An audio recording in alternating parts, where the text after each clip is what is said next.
Welcome into a March Madness, can you believe it, edition here of Gold and Black Radio. I'm your host, Derek Schultz. I don't even know if contractually we can say March Madness, but I'm just going to go ahead and say it anyway. It's time for the mayhem, the madness, whatever is or is not trademarked, as the Boilers get into their 8th straight NCAA tournament as a top 4 seed. Isn't that crazy? Look at the 29-win Big South champions in High Point as the second game to tip off on the tournament's first day. We're going to talk all about it next with Brian Neubert over the course of today's podcast. But first, a very hearty thank you to our fantastic Gold and Black sponsors, including Purdue Federal Credit Union, a proud partner of Purdue Athletics and the official credit card for Purdue fans. Boiler Up, East End Grill and Ripple & Company, 2 distinctive bistros across the street from one another on the far end of Main Street, the perfect place for your next event. The Whitaker Inn, this Midwestern oasis, is perfect for a relaxing staycation or a weekend getaway. Escape from the ordinary at the Whitaker Inn. The Sand Valley Resort, enjoy winter at Sand Valley with outdoor adventures, cozy lodging, and astounding views. Experience everything from snowshoeing and ice hockey, fat tire biking and curling to a curated event schedule. Whether it's a weekend getaway or an extended stay, Sand Valley provides the ultimate nature-filled retreat. Start planning your next winter getaway by visiting sandvalleypursuits.com. And finally, the Purdue Institute for Cancer Research, which has a history of innovation and one goal for the future: defeat cancer. Purdue brings together world-class Boilermaker scientists from all across the university, conducting cutting-edge research that uncovers new ways to prevent, diagnose, and treat cancer. With your support, cancer research saves lives. Join the fight and donate to the Purdue Institute for Cancer Research today. And I'm going to bring this up one more time. I know I've said this on a couple of podcasts, but I got a tweet, a post, whatever Elon is calling it now, on the old great site that has now become kind of the hell site on Twitter. Gold and Black Radio it's migrated over to Apple and podcasts and Spotify, so the episodes are available there. But if you are an old listener and you're like, where are the new episodes? I need my Brian Neubert. I need my Alan Karpick. Search again and and then select Gold and Black Radio again, and it should repopulate in your feed. We're really sorry, and we appreciate everybody's patience with this process here. For whatever reason, the Apple Podcast folks and the Google, we don't know why. They were not populating, so it's almost like a refresh. If you still see multiple Gold and Black Radio feeds, select the most up-to-date version, and that should be the one that you can take moving forward here. So sorry for the glitchiness. Nobody to blame. I don't know, gremlins, whatever it is, but we're still doing episodes all the time. Brian's still doing the Drive Home Pod. We're still doing the Saturday simulcast. We're still doing the show every Tuesday.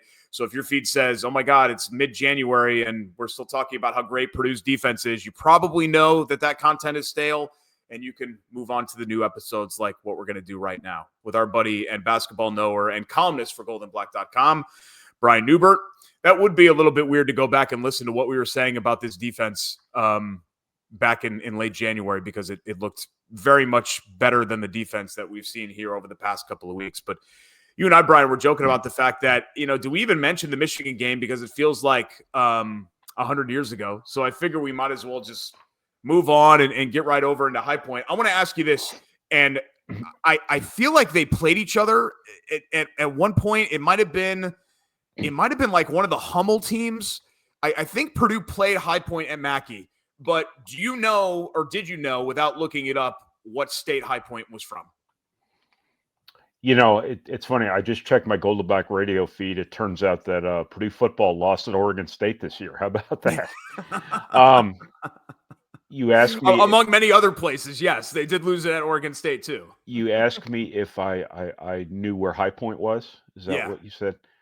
I knew what state it was in. Yes, because there's been a weird little 6 degrees of separation going between Purdue and High Point here, where Jihad Proctor transferred from there to Purdue years ago.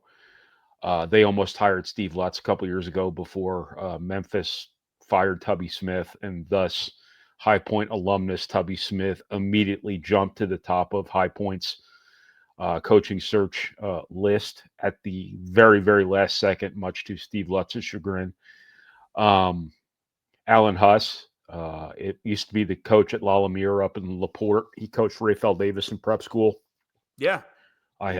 And Jay Simpson, I have kind of known Alan Huss for a very long time. He may or may not even remember me, but I have been kind of tangentially aware of High Point. So yes, I did know what state High Point was in. I did have to go on Google Maps yesterday to figure out exactly where High Point, North Carolina was, but I did know it was in North Gotcha. Carolina. So that is part of these first round games in the NCAA tournament, is finding out where these places are sometimes. That's a good problem to have, because that means you're a pretty high seed, and the schools that you're playing, the team you cover is playing against, are those ones you have to learn about. Whereas when you're in the like 8-9 game, you typically know who that team is. So that's quite a feat by Purdue here, 8 years in a row as a top 4 seed. Yeah, and really, I think I speak for most Purdue people when I say, as long as it's not a commuter college in New Jersey, then I'm good with it. You know, regardless of what state it is, just don't be a commuter college from New Jersey, and then I can not make me feel on edge. But, you know, all kidding aside, they won 29 games. The Big South is a good league that has produced teams capable of winning NCAA tournament games before. You know, Winthrop is in that league. I feel like back in the day, wasn't College of Charleston in that league, if we go back a little ways? And this High Point team is a top 25 offense if you're going by the metrics.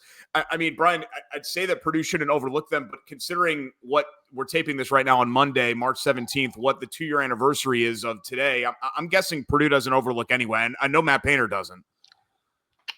Purdue's in no position to overlook anyone right now. If there was any inclination on their part to overlook anyone, if that was part of their DNA right now, they're done.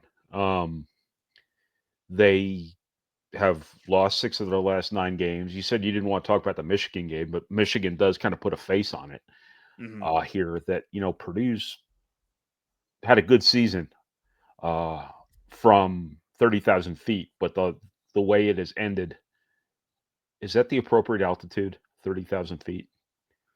Sounds like it would be. Okay. I just say, like, let's you know, just go with 100,000 it. foot Jew. Yeah, let's go. Let's just go with it. Let's just pretend, if that's inappropriate, if that's too high for human occupation, let's just ignore it. But let's just throw numbers out there. From the broad view, Purdue's had a good season.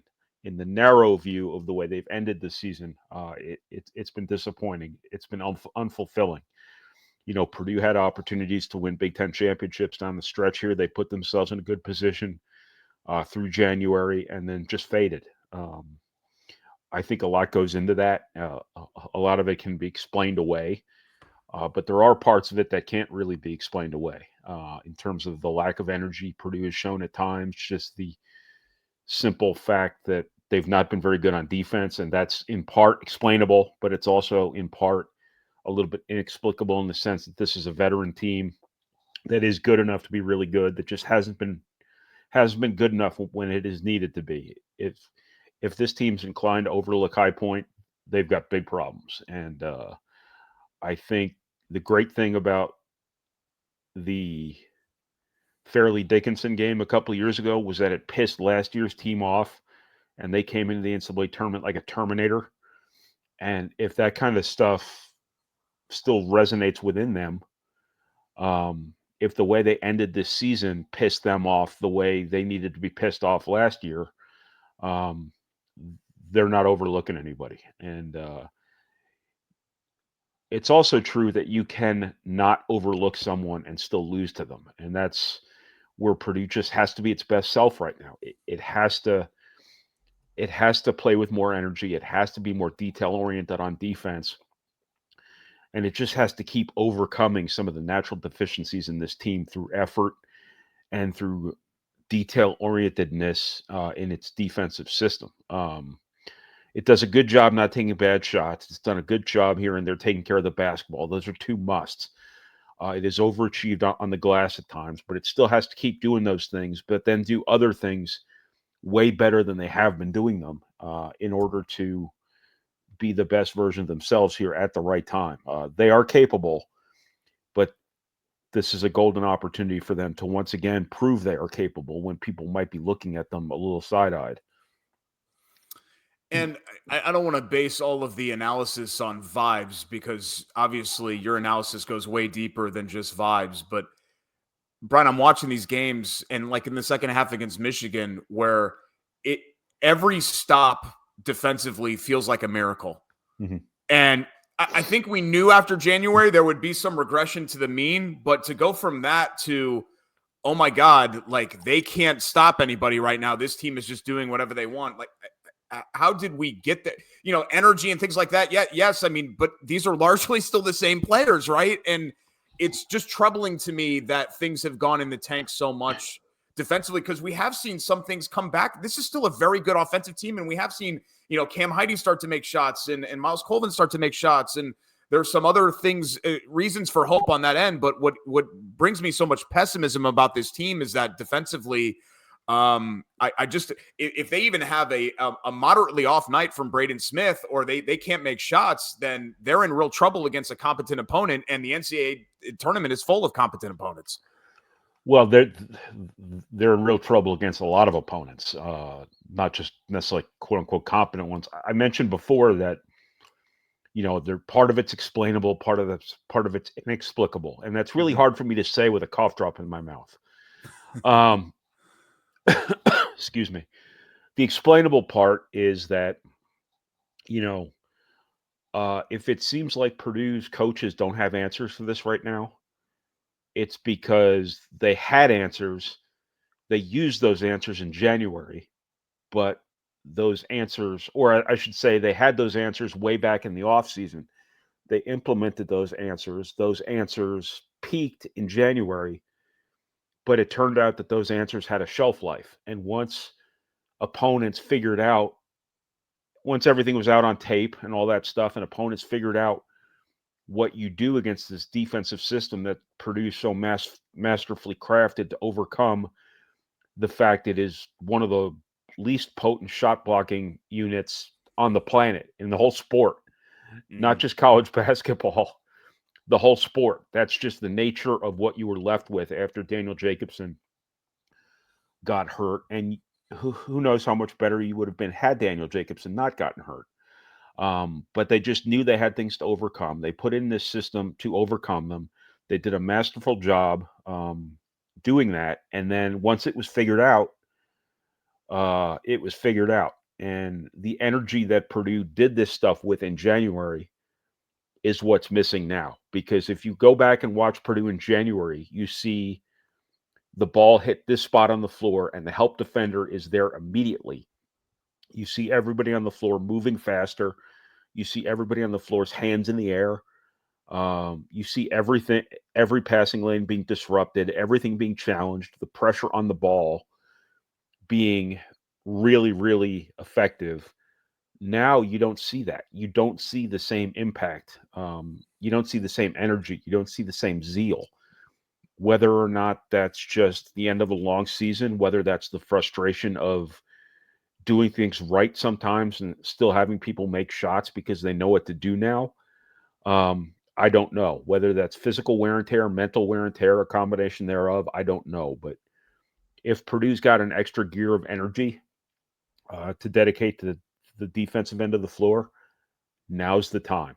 But 6 weeks ago was the time too. And, I've been saying this since, they first lost that game in Ann Arbor that, started their run of losing 6 of their final 9. So that's what Purdue's got to dedicate itself to, that they just have to understand what made them their best this season and hold that up against what's made them their lowest this season heading into the NCAA tournament. Glass half full, because we just kind of went pessimistic view. So let's go ahead and go optimistic view. High Point's defense stinks. They're one of the worst defensive teams in the country that is in the NCAA tournament right now. And then if you're projecting out, which I'm always extremely hesitant to do because the NCAA tournament is random and fluky and weird. Clemson had a nice season, but in a league that was just really historically bad. I mean, the ACC was just a really bad basketball league this year. There's a reason why Louisville won all those games and ended up in the 8-9 line, right? Because it's just not a good league. So things could be worse, but we were sitting in this chair last week talking about how, hey, Michigan, right? This is a great – Michigan looked deader than dead. Yes. And then they rattle off 3 – they should have closed losing 5 of 6. They needed a miracle buzzer beater to beat Rutgers at home, for God's sake, and then they win 3 straight. I'm not a momentum guy in general. I'm just not. I've just carried this skepticism about momentum. I know we use it for explainers and everything. I am particularly not a momentum guy when it comes to a single elimination tournament. I think single elimination tournaments can be random and weird, and You don't know. And I think we've seen it with Purdue, where they won the Big Ten tournament a couple of years ago, and then they lost to FDU a week later. They lost to Minnesota twice in like a week in 2019. That's right. And then they were they were an unrepeatable situation sequence against Virginia. You could replay that game 10,000 times, that exact 10 seconds, and it would not play out the way that it did from the Final Four. So I'm trying to give myself hope here. And also, every time that they take the floor, they're probably going to have the two best players on the court. Yes. In Trey Kaufman-Renn and Braden Smith. So skeptical Purdue fan, right, Brian? You know all of those people. Talk those people off the ledge. Like, why is there reason to still think that something can be salvaged here as we turn the page to the NCAA tournament out of this season? Because things can turn quick, and you've seen the best of Purdue. You've seen them in January show what they're capable of. You have seen Braden Smith lead a team to a Final Four. Obviously, Zach Edey had a lot to do with it too, but Braden Smith was the guy who really brought all of that together. You saw him get through an NCAA tournament and get all the way to where Purdue had never been in a lot of our lifetimes. You've seen how good Fletcher Lawyer is. You have seen, provided he has two functioning arms. You have seen Trey Kaufman-Renn have a Big Ten Player of the Year level season. You've seen it. You've seen how they're capable. Now, the capability part of it hasn't necessarily translated to the optimal outcomes here for a while, but things do turn. Things do reset a bit in the NCAA tournament. You get away from Big Ten opponents who, tend to be better coached. They tend to be better prepared. They tend to be more physical. They tend to know you a little bit better than anybody you're going to see in the NCAA tournament. Sometimes that really matters. There was that 2019 run, like you remember Villanova in round 2, basically playing a home game in Hartford, and they looked like they had no idea what Purdue was going to do. Whereas the people in the Big Ten by the end of the season had started to figure out, hey, if we do this against Carson Edwards, if we do this against Ryan Klein, stuff like that, we can have some success against these guys. And then Villanova just, looked like they'd never seen a pick and roll before.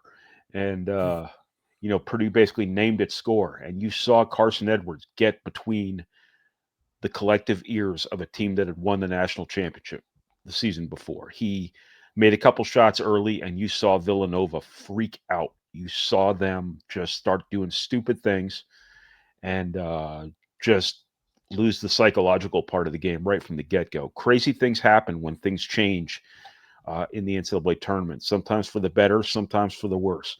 Now, the Fairleigh Dickinson thing, the St. Peter's thing, that was not a first-round game, but sometimes teams just go as far as they can go, too. That's part of it as well, but there's no real reason to think that's Purdue right now. It could just as soon be High Point. It could just as soon be Clemson. But it's just a really funny time of year, and that's why it's always a conversation to be had about how valid a championship the NCAA tournament really is, because it's so freaking random. You get a bad whistle one day, something like that. You get foreign refs who just don't understand how a certain player should be called or a certain team is going to play, stuff like that. You just have a bad shooting night at the wrong time. Somebody rolls an ankle, somebody gets the flu, somebody breaks up with their girlfriend the night before the game. You just never know with this funny game that is played by the most volatile commodity on earth, the young adolescent male. And there's a ball full of air that bounces funny ways sometimes, and you just never know what's going to happen. It could work for you, it could work against you, but it's going to work in somebody's favor. And it could just as likely be Purdue as not. So the unknown of the NCAA tournament could be a real pro for Purdue here this year. They are capable, as I mentioned at the top of this weird rant I'm on right now. They are very capable. They've got the best guard in the country who's going to figure things out on the fly. They've got one of the best front court scorers, one of the toughest matchups in college basketball. They've got guys who can get hot from three just as soon as they can go cold from three. Just because they're playing poorly on defense right now doesn't mean that these teams in the NCAA tournament are going to come in and make the sort of threes that you have to make to beat this defense. They're not going to be as crisp or sharp executing offensively against this. Quite possible, too, they're going to make mistakes. And when you have shootout level games, it comes down to who makes more mistakes. And would you take High Point over Braden Smith in regards to who's going to make more mistakes? That would be a pretty bold prediction to make, but anything can happen. And all things are possible this time of year. And that I don't think anything's off the table for Purdue this year in terms of what they can do. Yeah, and I think to your point, about it being random, there have been a few times, including last year, where you felt like the two best teams were playing for the title. Like Purdue and UConn were the two best teams, right? Gonzaga, Baylor from the COVID tournament in Indy. Yeah. Those are the two best teams. The D. Brown, Illinois team and Darren Williams taking on that, Ray Felton, Rashad McCants, Sean May, North Carolina. Like, those are the two best teams. But far more often than not, it's like, all right, it's a 4 seed against a 6. Think about those UConn teams like Shabazz Napier. I mean, that might have been like the 15th best team in the country. They earned it, don't get me wrong, but right, like, and they ran all the way and they won. Right. So yeah, you can do that, and it's just tough, Brian. I think when you keep hoping that you're going to see that Purdue that topped out at number 7 and was 19-4 and was suffocating defensively, but the first week of February, you keep waiting for that team to reappear, and then you watch it every night, and you'll see it maybe for a minute or two, or you'll see it for a stretch or two. And then over longer stretches, you'll see them just look completely discombobulated and lost on the defensive end, and keep hoping for it to come back. But I do, part of me hopes, and these are drastically different teams, but part of me just kind of hopes that if they could do like what the 2018 team did, remember the 2018 team had a high peak, and then they kind of slid a little bit, and then, you had the Haas injury, and I think they were a 2 seed. And they got to the Sweet 16. They played Butler in the second round, which was kind of a dogfight game, no pun intended. And I know they lost to Texas Tech, and they were technically a higher seed. But to me, I was like, okay, I'll take that. Like right now, I would happily take them just getting to the second weekend. If they could get to the Sweet 16 somehow, I don't know if it makes the overall season a success. Maybe that's a debate for a different day. But I do think that it salvages what happened over the last 6 or 7 weeks here. Yeah, I always look at success in terms of like, where did you start? Where were you ranked? Where did Ken Pom have you to start the year? Where were you on the overall seed list? Purdue was 14th, right?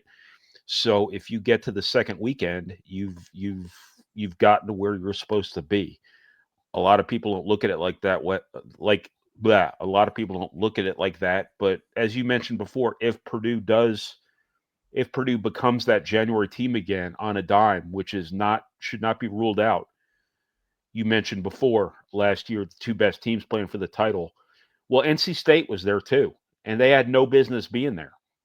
If Purdue recaptures whatever it had going in January, what's to say Purdue can't be NC State? It is possible.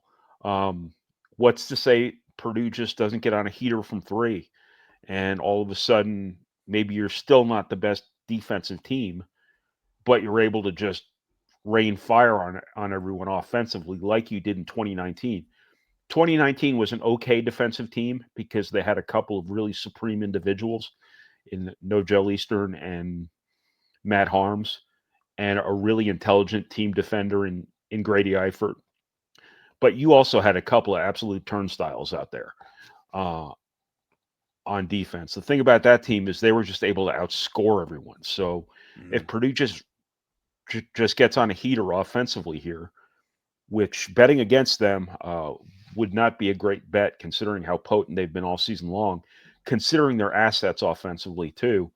You never know what can happen. And if you get out of the first weekend, you never know what can happen. You saw it in 2019 when Purdue's a late foul away from losing in the Sweet 16 to Tennessee, and then an absolutely incomprehensible end of game sequence against Virginia from going to the Final Four. So you just look at what can happen at the end of games this time of year, and what's to say some of the bad luck you've had in years past doesn't all of a sudden the cosmos don't completely normalize, and all of a sudden you get all the breaks in your 2019 Virginia. You just never know. And that's what makes this event so interesting. This is why it is a national treasure, despite some of the, sausage factory components to what makes it all happen. But you just don't know what's going to happen. And that's what makes it great theater. And that's what makes all things possible this time of year, for Purdue included. And that run in 2019 started in a small market, New Hartford. England city. Yeah. Small market, New England city. And guess where they're going on Thursday? Even though being a Connecticut native, I can say this. I was always jealous of Providence because Hartford sucks. Hartford's terrible. There is nothing to do in Hartford. All due respect to Hartford. Yeah, Hartford's it's horrible. awful. And I think Providence has a ton of character. If you've never been there before, look, it's a small city, right? It's not New York. It's not Boston, but it's got a lot of charm. There's a lot of cool stuff to do. There's a lot of great restaurants in Providence. So if you are making the trip out there, don't think of it as like, oh, God, I'm in Trenton, New Jersey, or I'm in Hartford, Connecticut. Like, it's way better than those cities. Way better. But sorry, I brought Jersey into it.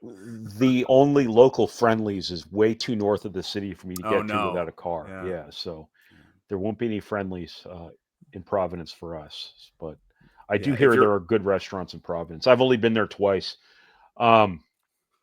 Longest rental car walk in America. Providence Airport? Yes. Yeah, okay. It's unbelievable. It is like a mile.